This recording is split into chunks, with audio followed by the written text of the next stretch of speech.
આજે 21 જૂન રવિવાર ત્રીજો ફાધર્સ ડે છે.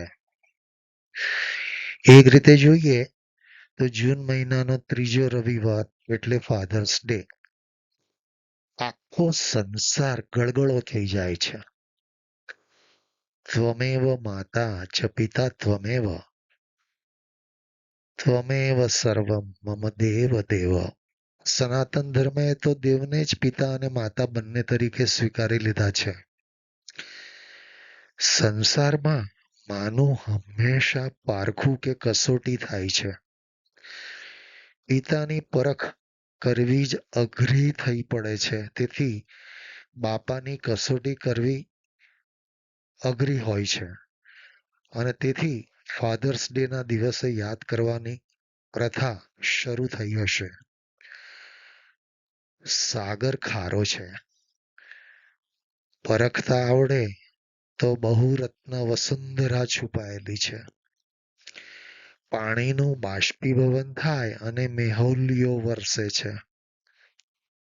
બાપામાં પણ સાગર સમાયેલો હશે, જે દીકરીને વળાવતા આંસુ રૂપે સરકી પડતો હશે અને સંતાનોના ભવિષ્યમાં પ્રગતિ થાય ત્યારે અળગા કરતી વખતે આંસુ રૂપે ટપકતો હશે.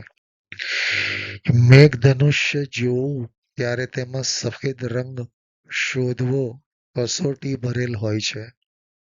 જાની વાલી કિનારા, જાંબલી નીલો વાદળી લીલો નારંગી રાતો. વિબ્જ્યોરમાં સફેદ રંગ શોધવાની મથામણ કરવી અઘરી છે. એવું જ પપ્પાનું છે. ફાધર્સ ડે વખતે ફાધર માટે is the silent ocean holding depths untold, a rainbow's hidden light, more precious than gold. With tears he never shows, and love that never ends, he builds our tomorrow as our quietest friend. પપ્પા એક શાંત સાગર જેવા છે, જેમની અંદર વણકહી ઊંડાઈ છુપાયેલી છે.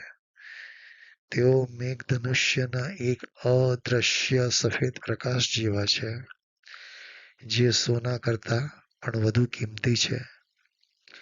ક્યારેય ન દેખાતા આંસુઓ અને કદી ન ખૂટતા પ્રેમ સાથે તેઓ આપણું ભવિષ્ય ઘડે છે અને આપણા સૌથી શાંત સાચા મિત્ર બનીને રહે છે.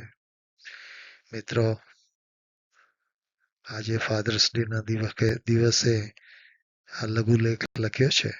જો આપને ગમે તો જરૂરથી લાઈક કરશો અને સબસ્ક્રાઈબ કરશો.